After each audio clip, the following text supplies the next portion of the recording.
Brilliant. Mike Shaw, for those of you that watched last week, we tried doing this out in the open air and it was too noisy, so we've come to my home. So we're in Nick's flat in sunny Finchley in London. And we've still got the lattes. And we've still got the lattes. They have to be takeaways this time. So, nice to see you again. And yeah, great.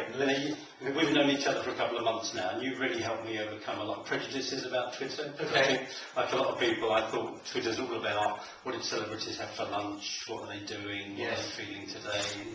Your emphasis is all on Twitter for business, and you've really helped me overcome those prejudices. Now, what do you see the real uses of Twitter as being?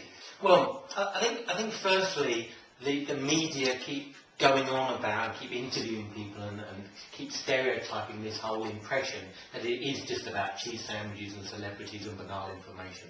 But what perhaps they don't go on about enough is the fact that behind that, a lot of the celebrities do sell books, are on speaking tours, do sell shows, do sell films and things.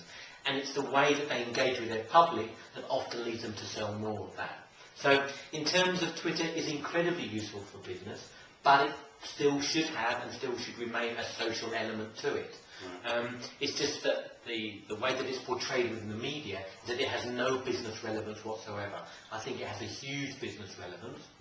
People just need to learn how to engage, how to understand the medium of what you do, how best to get the most from it, and how best to be the most effective with it in the time that you have available.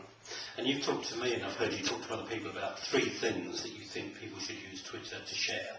So do you want to tell me what you think those 3 things are? I think people should tweet about essentially 3 different types of things. One, social chit-chat. So I think it is important that you tell people you're having a latte, what you're doing throughout the day, and so on. You start the day every day by Absolutely. I do a weather report from Bath. Some days I get no responses, sometimes I get sort of 87 responses from all over the globe. I'm funny, because I've noticed even in the few months I've been following you, it's like, I want to know. I only live up the road from you, but I still want to know what the weather's like. Well, what's really funny about that is I actually get people who message me, if I haven't done it, to say, have you forgotten to do the weather report? So that's quite funny. Second type of category is the sharing of.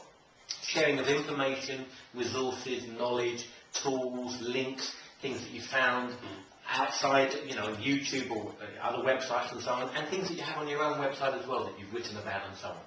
And the last category is where you demonstrate your expertise by perhaps answering questions, by engaging with people, by sharing your knowledge and your information, which demonstrates you know what you're talking about, demonstrates your expertise, which ultimately can drive people to look at your website.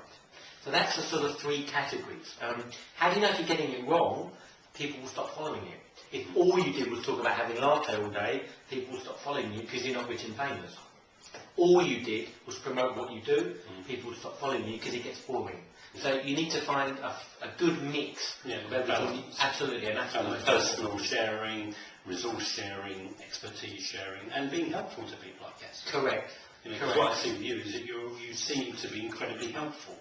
You're really willing to answer questions, and because you're regarded now as one of the UK Twitter experts, you share your expertise by saying, anybody needs some help, anybody needs some tips, and you appear very generous, and you are very generous. I take the view, I give away, and I try and help as much as possible. I run sort of regular daily clinics where I'm available to answer people's questions, stack of information on my website, answering people's questions and so on.